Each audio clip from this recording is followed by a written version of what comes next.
Hi everyone. आज के video में हम बहुत ही सिंपल सी चीज़ के बारे में बात करने वाले हैं कि दही का सेवन आयुर्वेद में बोला गया है, नहीं बोला गया है, कैसे बोला गया है, और दही में और छाछ में यानी कि मट्ठे में अंतर क्या होता है, किस तरीके से इनका प्रयोग करना चाहिए, इन सारी चीज़ों के बारे में हम बात करेंगे।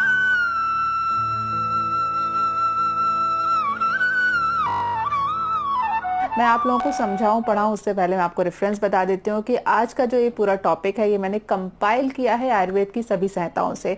दही का एक ऐसी मेडिसिन है या फिर एक ऐसी खाने पीने की चीज़ है जिसका वर्णन आयुर्वेद की सभी संहिताओं में बहुत ही ज़्यादा डिटेल में किया गया है।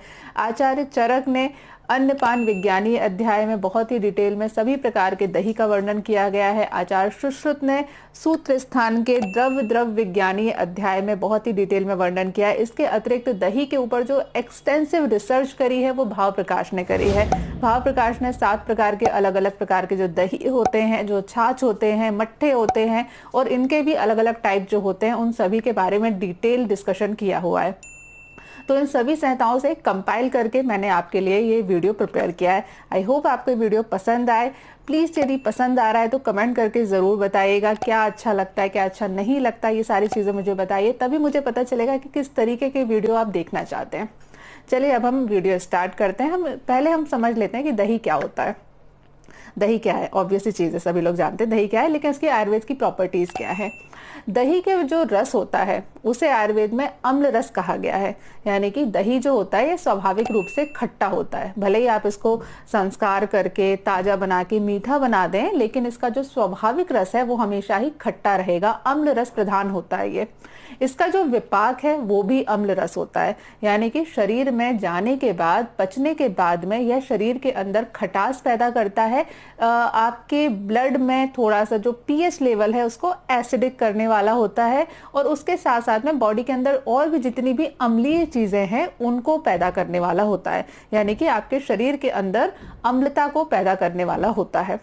इसका जो वीर्य होता है यह उष्ण वीर्य होता है। यानी कि शरीर के अंदर गर्माहट पैदा करेगा, आपको अंदर से गर्मी उत्पन्न करेगा। आपके शरीर में यदि टेम्परेचर डाउन है, यदि आपका बहुत ज़्यादा आपको अंदर से गर्मी कम महसूस हो रही है तो ये आपकी गर्मी को बढ़ाने वाला होता है।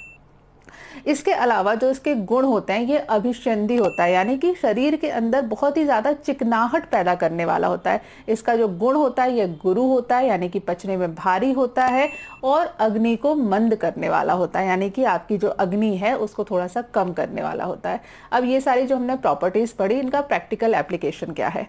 सबसे इंपॉर्टेंट बात तो ये है कि बहुत सारे लोग गर्मियों में दही का सेवन करते हैं।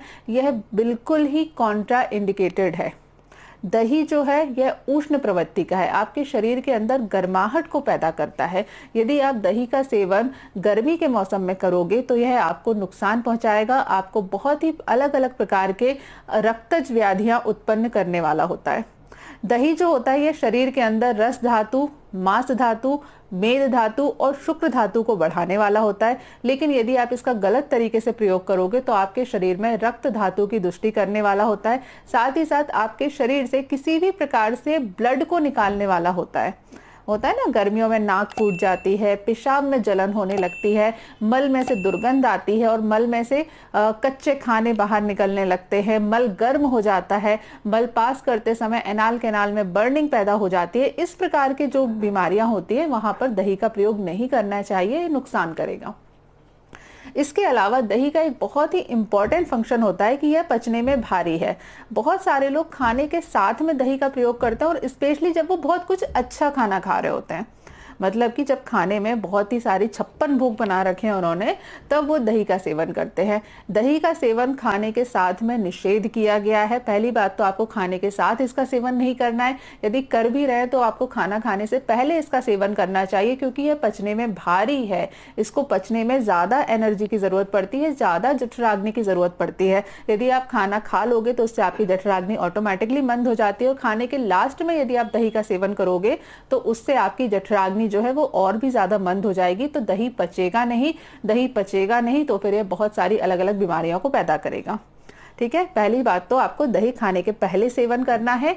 और दूसरी बात, कभी भी जब आप हैवी खाना खा रहे हो, भर पेट खाना खा रहे हो, तब आपको दही का सेवन नहीं करना है। ठीक इसी प्रकार से दही का सेवन कभी भी अकेले नहीं किया जाता। डायरेक्टली ताजा दही आपको तुरंत सेवन नहीं करना चाहिए। दही को हमेशा संस्कार किया जाता है। आयुर्वेद में मूंग की दाल मिलाने को बहुत ही ज्यादा अच्छा बोला गया है। दही के साथ में मूंग की दाल, उबली हुई मूंग की दाल मतलब उबाल लिया, लेकिन उसमें और कुछ मिलाना नहीं है, उसके बघार नहीं लगाना है, प्याज वगैरह ये सब नहीं डालना है आपको उसके साथ में। नॉर्मल उबली हुई मूंग की दाल दही के साथ सेवन करने के लिए बोला गया है। ये बहुत ही ज्यादा अच्छी होती है। इसके अलावा आंवले के रस के साथ ये दही का सेवन किया जाए तो भी ये काफी ज्यादा फायदेमंद होता है। दही का सेवन करते समय एक चीज ध्यान रखें कि रात्रि में इसको निषेध बोला गया है। क्यों बोला गया है वो भी मैं आपको बता देती हूँ कि यह अभिसंधि होता है, अग्नि को मंद करने वाला होता है। तो जब हम रात में खाना खा के थोड़ी देर के बाद सो जाते हैं तो ऑटोमेटिकली बॉडी जो होती है वो थोड़ी सी रिलैक्स पीरियड में रहती है, हमारी एनर्जी जो है वो ऑटोमेटिकली डाउन है।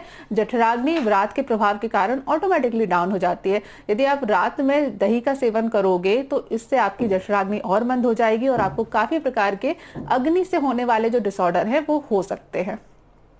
ठीक है, ये इतना हुआ दही के बारे में। एक चीज और जो मैं भूल गई वो ये है कि आयुर्वेद में दही का संस्कार निषेध बोला गया है।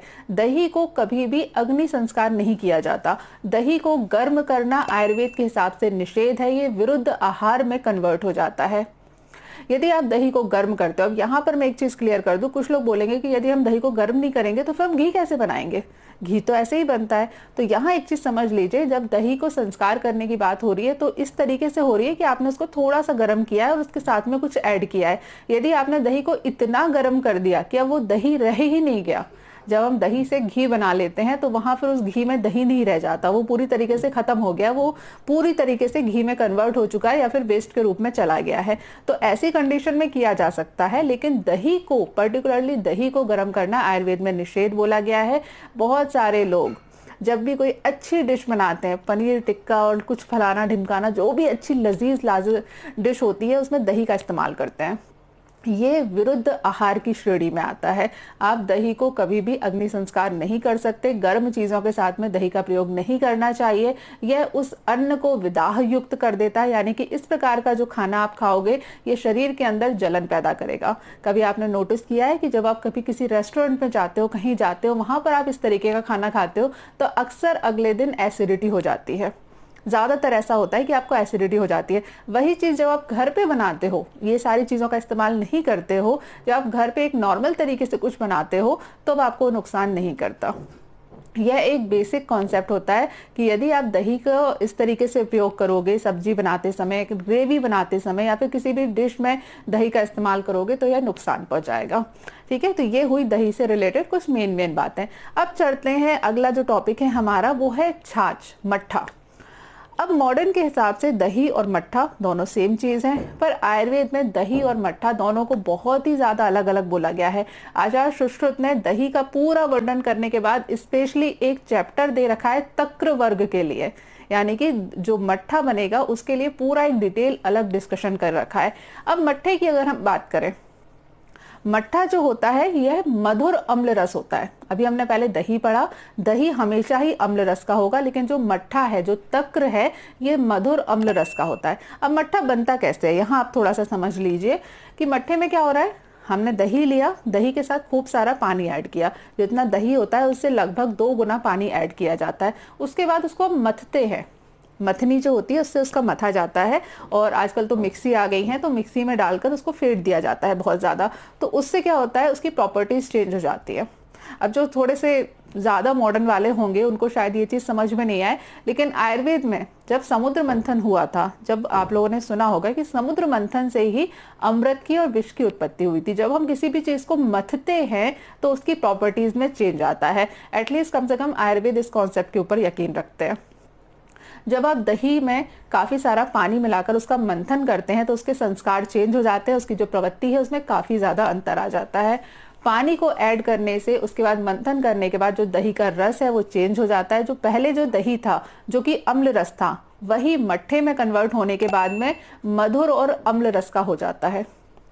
इसके साथ ही इसका जो विपाक है, जो कि पहले अम्ल विपाक था, वो अब मधुर विपाक में कन्वर्ट हो जाता है। यानी कि जो दही शरीर के अंदर अम्लता को उत्पन्न कर रहा था, वही जब तक्र के रूप में कन्वर्ट हो जाता है तो शरीर के अंदर शीतलता उत्पन्न करता है, शरीर को ठंडा करने वाला होता है। इसका वीर्य जरूर उष्ण रहता है, लेकिन इसके जो गुण होते हैं वो चेंज हो जाते हैं। जो दही जो पचने में भारी था, जो गुरु गुण का था, वही जब तक्र में कन्वर्ट हो जाता है तो लघु हो जाता है। दही जो कि अग्नि को मंद करने वाला होता है, वही तक्र के रूप में कन्वर्ट होने के बाद अग्नि का दीपन करने वाला होता है, अग्नि को बढ़ाने वाला होता है। इसीलिए दोनों की प्रॉपर्टीज में अंतर होता है और दोनों के इंडिकेशन अलग अलग बताए गए हैं। तक्र के बारे में हम बात करें तो यह अग्नि को बढ़ाने वाला होता है, इसलिए सभी प्रकार के जो भी डिसऑर्डर होते हैं जिसमें अग्नि विशेष रूप से कम हो जाती है, आयुर्वेद में स्पेशली अर्श, अतिसार, गृहिणी, इन 3 रोगों के लिए जो ये तक्र है उसको बहुत ही ज्यादा अच्छी औषधि बोला गया है। तक्र का प्रयोग करने से ये तीनों बीमारियां ठीक होती है। तक्र अग्नि का दीपन करने वाला होता है, भूख को बढ़ाने वाला होता है, एवं संस्कार से जब हम अलग अलग चीजों के साथ तक्र का संस्कार करते हैं तो यह तीनों दोषों का शमन करने वाला होता है। दही जो था यह पित्त को बढ़ा रहा था, इसीलिए गर्मी में उसका निषेध बोला गया था। कफ को भी प्रकोपित करने वाला था, वात का शमन करने वाला था। वहीं जब तक्र में कन्वर्ट हो जाता है तो वात का तो शमन करता ही करता है, कफ का भी शमन करता है और संस्कार के साथ में पित्त का भी शमन करता है। यहाँ आचार्य सुश्रुत ने तक्र का वर्णन करते समय इसे त्रिदोष सामक बोला गया। यदि हम संस्कार से तक्र का प्रयोग करें तो यह तीनों दोषों का शमन करने वाला होता है। आचार्य सुश्रुत बोलते हैं कि यदि हम वात विकार में खट्टे तक्र का प्रयोग सेंधा नमक मिलाकर करते हैं तो यह वात दोष को कम करने वाला होता है, वात विकार को खत्म करने वाला होता है। इसी प्रकार यदि पित्तज विकार में मधुर तक्र का प्रयोग शक्कर के साथ में किया जाए तो यह पित्त को शांत करने वाला होता है, शरीर के अंदर शीतलता पैदा करने वाला होता है। कफज विकार में यदि तक्र का प्रयोग त्रिकटु यानी कि सौंठ, मरीच, पिप्पली के साथ में किया जाए तो कफ विकार को खत्म करने वाला होता है। इसीलिए तक्र का प्रयोग यदि हम युक्ति से करते हैं तो यह तीनों दोषों का शमन करने वाला होता है, शरीर के अंदर वात, पित्त, कफ तीनों को साम्य अवस्था में रखता है। वहीं दही का जो प्रयोग होता है वो केवल वात विकार का शमन करता है, कफ एवं पित्त को बढ़ाने वाला होता है। एक इंपॉर्टेंट बात और है कि तक्र के अग्नि संस्कार का निषेध नहीं किया गया, तक्र का अग्नि संस्कार किया जा सकता है। तक्र को आप अग्नि पर डाल सकते हैं, आप उसको गर्म कर सकते हैं, आप उसकी अलग अलग डिश बना सकते हैं, लेकिन दही का अग्नि संस्कार निषेध किया गया है। इसीलिए भारत की एक डिश है जो बहुत ही ज्यादा फेमस है, वो है कढ़ी। आप सभी लोग अगर भारत में रहते हैं तो कढ़ी तो आपने खाई होगी। कढ़ी हमेशा तक्र की बनाई जाती है, कभी भी दही की कढ़ी नहीं बनाई जाती। और जो लोग दही की कढ़ी बनाते हैं उन लोगों को अक्सर भारी हो जाती है, पेट खराब हो जाता है, नुकसान पहुंचाती है। वहीं अगर वो ताजे तक्र की कढ़ी बनाते हैं तो शरीर को फायदा पहुंचाने वाली होती है। एक बहुत ही सिंपल सी ये ट्रिक है, ठीक है। इस चीज को यदि आप समझ लोगे कि कहां पर किस चीज के इंडिकेशन बोले गए हैं तो हम बहुत सारे विरुद्ध आहार जो हम गलती से खा लेते हैं वो हम नहीं खाएंगे, तो हमारी जो अग्नि है वो ऑटोमेटिकली अच्छी रहेगी और हम बहुत सारी बीमारियों से बच जाएंगे। चलिए आज के लिए इस वीडियो में इतना ही। आई होप आपको दही और तक्र से रिलेटेड जो ये कॉन्सेप्ट हैं वो समझ में आए होंगे, अच्छे लगे होंगे। यदि और कोई सवाल है तो प्लीज कमेंट करके जरूर पूछिएगा। वीडियो कैसा लगा प्लीज कमेंट करके जरूर बताइए। यदि आपके कोई छोटे मोटे सवाल है, छोटा मोटा मैसेज है जो आप मुझे कन्वे करना चाहते हैं तो आप फेसबुक में भी मुझे मैसेज कर सकते हैं और इंस्टाग्राम पर भी मुझे मैसेज कर सकते हैं। पर्सनल कंसल्टेशन लेने के लिए आपको वेबसाइट से अपॉइंटमेंट बुक करना होगा। चलिए नेक्स्ट वीडियो में मुलाकात होती है, तब तक के लिए stay healthy and be happy. Good bye.